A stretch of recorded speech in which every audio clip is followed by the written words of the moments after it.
मुझे अपनों ने लूटा गैरों में कहाँ दम था। मेरी कश्ती सुपेला वालों ने डिबाई वरना सुपेला में कहाँ दम था। कि आपके नामांकन दाखिल करने के पश्चात विश्वामित्र जी ने नामांकन दाखिल कर दिया था निर्दलीय रूप से। मान लीजिए अगर उनको टिकट पार्टी देती है तो आपका कदम क्या होगा? नमस्कार, आप देख रहे हैं प्रथम न्याय न्यूज। सीधी जिले के सिहावल विधानसभा क्षेत्र के भारतीय जनता पार्टी से उम्मीदवार शिव बहादुर सिंह चंदेल जी, जो पिछली बार प्रत्याशी थे लेकिन अपनों के धोखे होने की वजह से वो चुनाव हार गए थे।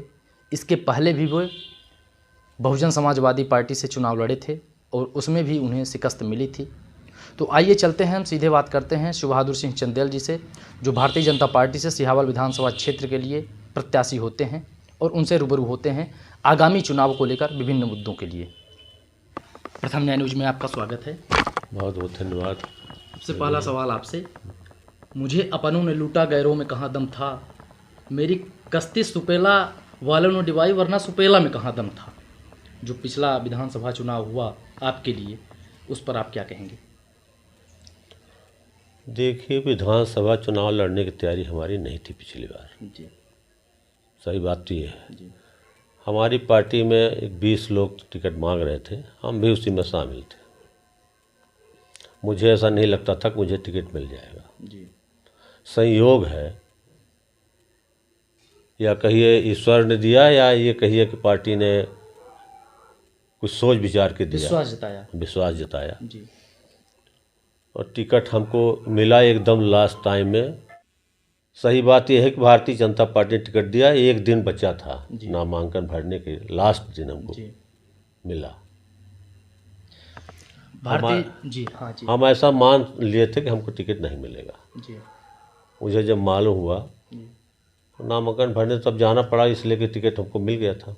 पार्टी ने भरोसा जताया था। ये भी विश्वास था कि पार्टी के काफ़ी मतदाता हैं विधानसभा में। पिछली बार जैसा आपने कहा कि हम बहुजन समाज पार्टी से लड़े थे, तब विश्वामित्र जी वहाँ उम्मीदवार हुए थे पार्टी के। मुझे ऐसा लगता था कि अगर मैं नहीं लड़ूंगा चुनाव तो इंद्रजीत इस बार भी चुनाव जीत जाएंगे। मुझे ऐसा लग ही रहा था। और यह भी सही था कि मैं न लड़ता तो 2500 वोट से चुनाव न जीतते।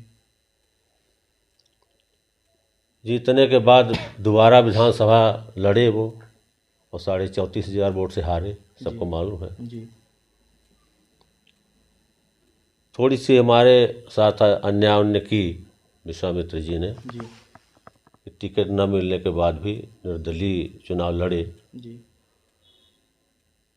और मुझे भी ऐसा लगता था कि मैं उनसे समझौता न करूं। अच्छा होगा कि ये पार्टी जान ले कि ये कितने पार्टी के वफादार हैं, चुनाव लड़ने के लिए आए हैं अथवा पार्टी में रहने के लिए, काम करने के लिए। तब भी उनके लड़ने के बाद भी मैं कांग्रेस से 31,500 वोट से हारा। यानी आपको ये लगता है कि अगर वह मैदान में न आते तो विजय श्री निश्चित तौर पर आपकी थी? उसके दो कारण हैं। एक तो विश्वामित्र जी ना आते तो भी मैं चुनाव जीतता। विश्वामित्र के आने के बाद भी अगर इंद्रजीत कुमार ऐन टाइम पर न मृत्यु हो गई होती, उनका स्वर्गवास हो गया, लोगों को सिंपैथी थी उनके प्रति, और उन्हें अंतिम ये मान के कि चलो इनके नाम पर एक बार वोट दे दें, और लोगों ने वोट दे दिया। दोनों कारण लगातार साथ में पड़ गए, इसलिए मैं चुनाव हारा।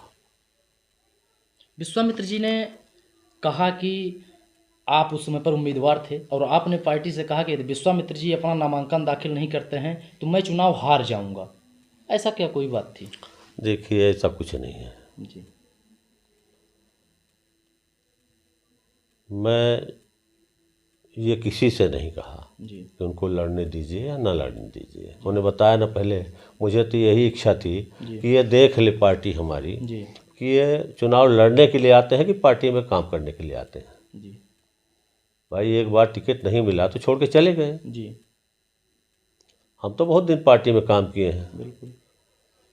हमने जो किया है, जितना परिश्रम पार्टी के लिए, क्षेत्र के लोगों के लिए और मंत्री रहते हुए भी हमने उनके बेटे को भूमि विकास बैंक का चुनाव हराया।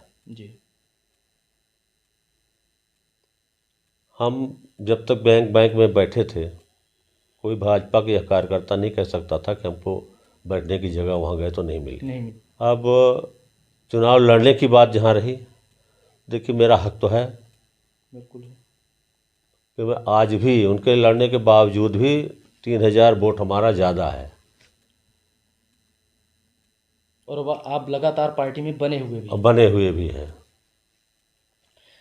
आगामी विधानसभा चुनाव आने वाला है, क्या लगता है आपको कि आपके प्रतिद्वंदी कौन होंगे? कौन ऐसा चेहरा सामने आने वाला है जो आपको इस बार फिर से घर का भेदी बनने वाला है? देखिए ये तो मैं नहीं कह सकता, अभी तो कोई हमको नहीं दिख रहा है कि ऐसा कोई होगा जी। इसलिए कि एक बार लोगों को मालूम हो गया है जी। कि हम अलग होकर क्या कर सकते हैं। जी। तो स्थिति तो अब इस बार बनने वाली नहीं है। अब आप पार्टी की इच्छा है, हम भी मांगेंगे पार्टी से टिकट, हमारा हक है। जी।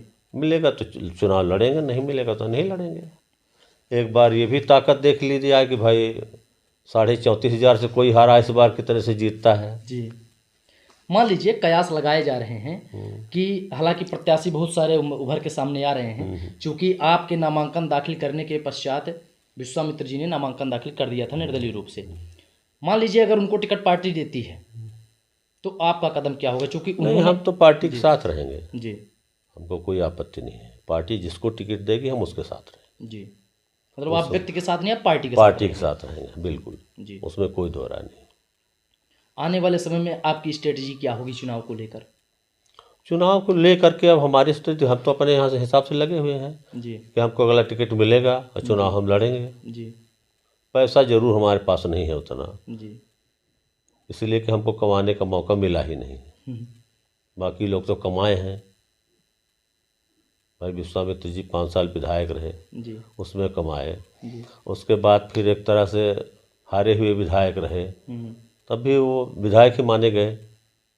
उन्हीं के लोग सुनते थे, वही अपना कमाए धमाए।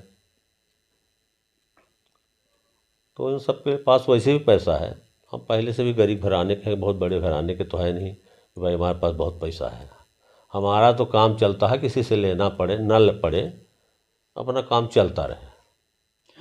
वर्तमान में अगर देखा जाए तो 2-3 चेहरे ऐसे सामने उभर के आ रहे हैं जो नए चेहरे हैं।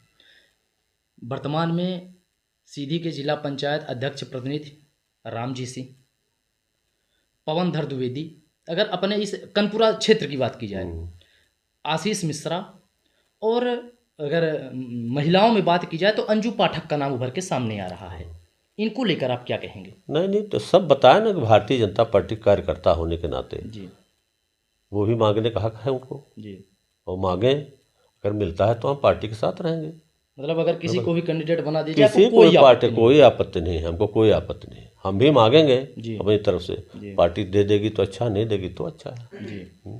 हम पार्टी के साथ रहेंगे। चलिए, धन्यवाद आपका।